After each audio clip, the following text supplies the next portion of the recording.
Operation धर्म धन में बात करेंगे प्रसिद्ध तिरुपति बालाजी मंदिर की। तिरुपति प्रसादम में पशु चर्बी मिलाने की खबर के बाद देश भर के मंदिरों के लिए सनातन धर्म रक्षण बोर्ड बनाने की मांग तेजी से पकड़ रही है।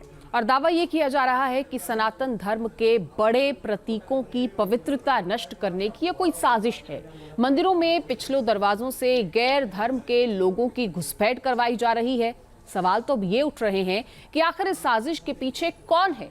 ऑपरेशन धर्म धन में आज इसी साजिश को करेंगे डिकोड।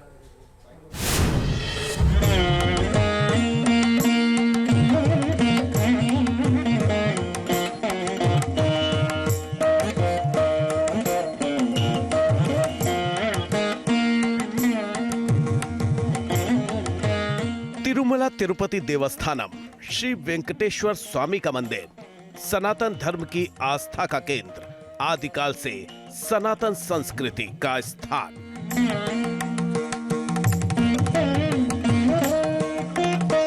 प्रसादम में पशु चर्बी का विवाद सामने आने के बाद परिसर में शुद्धिकरण अभियान चलाया गया।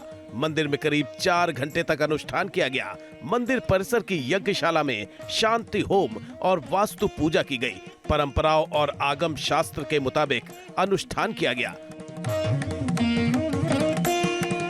दरअसल प्रसादम की अपवित्रता सामने आने के बाद पूरा सनातन समाज आक्रोशित है।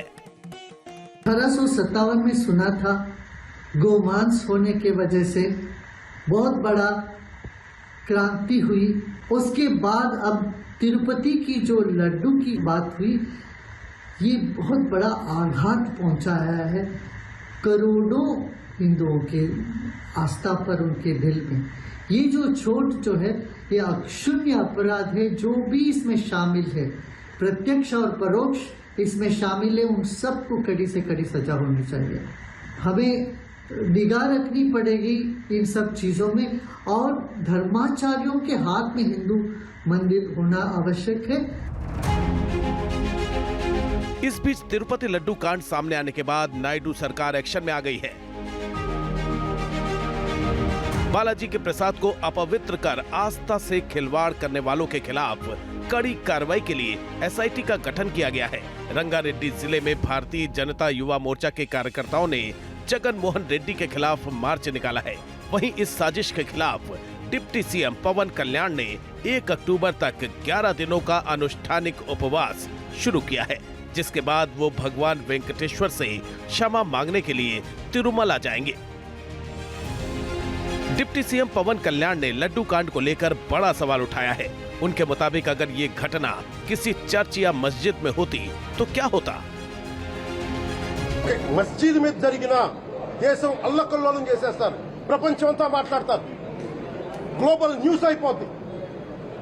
కానీ దేశంలో కోట్లాది మంది హిందువులు అపవిత్రమైతే, ఈ ప్రసాదం అపవిత్రమైతే ఒక్కరు కూడా మాట్లాడకూడదు. ఇది సెక్యులర్ వ్యవస్థకు విఘాతం అంటే హిందువులకి మనోభావాలు ఉండవా? लेकिन सबसे बड़ा सवाल यह है कि आखिर श्री वेंकटेश्वर मंदिर के खिलाफ कौन साजिश रच रहा है। ऑपरेशन धर्म धन के तहत जब हमारी टीम ने इसकी पड़ताल शुरू की तो बड़ा सच सामने आया। यह साजिश है क्रिप्टो क्रिश्चियन वाली। तिरुपति मंदिर सनातन की शान, यहां ईसाई का क्या काम। मक्का में गैर मुस्लिम बैन, फिर तिरुपति से गैर हिंदुओं का क्या लेन देन। ये टिकट तिरुपति से तिरुमला जाने वाली बस क्या है। ये बस सर्विस भगवान वेंकटेश्वर के भक्तों को मंदिर परिसर तक पहुंचाती है।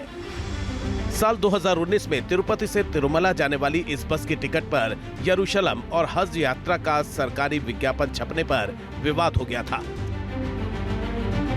सवाल यह है कि आखिर भक्तों को तिरुपति तिरुमला ले जाने वाली बस की टिकट पर यरूशलेम और हज यात्रा का सरकारी विज्ञापन क्यों दिया गया। उस दौरान बीजेपी ने आरोप लगाया था कि ऐसी हरकतों के जरिए तत्कालीन जगन सरकार धर्म परिवर्तन को बढ़ावा देना चाहती है। दावा किया जा रहा है कि जगन मोहन और उनके पिता राजशेखर रेड्डी के सीएम रहते तिरुपति मंदिर में क्रिप्टो क्रिश्चियन वाली साजिश रची गई। इस साजिश की तरफ खुद सीएम नायडू इशारा कर चुके हैं। సోనియా గాంధీ వచ్చి అఫిడవిట్ ఇచ్చారు, నాకు దేవుని పైన నమ్మకం, దర్శనం చేసుకుంటానని. Abdul Kalam president of India ఒక అఫిడవిట్ ఇచ్చాడు, నేను వెంకటేశ్వర స్వామి పైన నమ్మకం ఉంటుంది, నేను దర్శనం చేసుకుంటాను.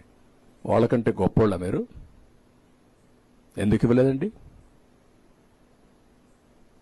ప్రతి ఒక్క దేవాలయానికి కొన్ని ఇవి ఉంటాయి, సాంప్రదాయాలు ఉంటాయి, కొన్ని ట్రెడిషన్స్, ఆచారాలు ఉంటాయి. तिरुपति मंदिर में आस्था से खिलवाड़ को लेकर जगन मोहन रेड्डी और उनके परिवार पर लंबे वक्त से आरोप लगते रहे हैं। वर्ष 2019 में तत्कालीन सीएम जगन मोहन रेड्डी ने अपने अंकल वाई सुब्बा रेड्डी को तिरुमला तिरुपति देवस्थानम ट्रस्ट बोर्ड यानी टीटीडी का चेयरमैन नियुक्त किया था। उस वक्त सुब्बा रेड्डी के धर्म को लेकर सवाल उठे थे। दावा किया गया था कि सुब्बा रेड्डी ईसाई हैं। तिरुपति बालाजी मंदिर के लिए क्रिप्टो क्रिश्चियंस बड़ी मुसीबत बन गई है।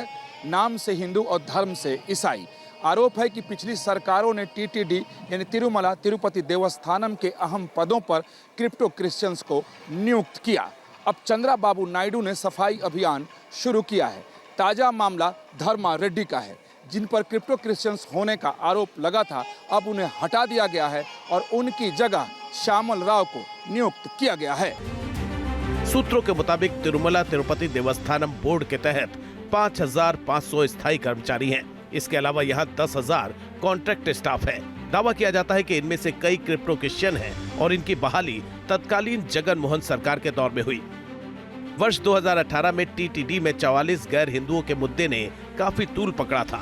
टीटीडी सतर्कता और प्रवर्तन प्रमुख की रिपोर्ट के मुताबिक 44 गैर हिंदुओं में से 39 की भर्ती वर्ष 1989 से 2007 के बीच हुई थी, जबकि बाकी की नियुक्ति 2007 में हुई थी। विवाद के बाद टीटीडी ने गैर हिंदू कर्मचारियों को राज्य सरकार के दूसरे विभागों में नौकरी देने की योजना बनाकर इनका ट्रांसफर किया। क्रिप्टो क्रिश्चियंस हैं, वो अपनी पहचान छुपाते हैं। धर्म से वो ईसाई होते हैं, लेकिन नाम अपना वो हिंदुओं वाला ही रखते हैं। आपको याद होगा कि एक वक्त 44 गैर हिंदुओं को टीटीडी में नियुक्त करने का मामला गरमाया था, जिसे बाद में दबा दिया गया। मक्का में जब गैर मुस्लिमों का प्रवेश तक बैन है, तो ऐसे में तिरुपति देवस्थानम में गैर हिंदुओं की भर्ती शक पैदा करती है। क्या ये मंदिर की पवित्रता नष्ट करने की साजिश तो नहीं है? और इस साजिश के पीछे कौन सी ताकतें हैं? तिरुपति से विकास चंद्र के साथ टीम न्यूज़ नेशन। धर्म से वो ईसाई होते हैं, लेकिन नाम अपना वो हिंदुओं वाला ही रखते हैं। आपको याद होगा कि एक वक्त 44 गैर हिंदुओं को टीटीडी में नियुक्त करने का मामला गरमाया था, जिसे बाद में दबा दिया गया। मक्का में जब गैर मुस्लिमों का प्रवेश तक बैन है, तो ऐसे में तिरुपति देवस्थानम में गैर हिंदुओं की भर्ती शक पैदा करती है। क्या ये मंदिर की पवित्रता नष्ट करने की साजिश तो नहीं है? और इस साजिश के पीछे कौन सी ताकतें हैं? तिरुपति से विकास चंद्र के साथ team news nation. News nation अब व्हाट्सएप पर खबरों की ताजा अपडेट के लिए न्यूज नेशन के इस क्यूआर कोड को स्कैन करें।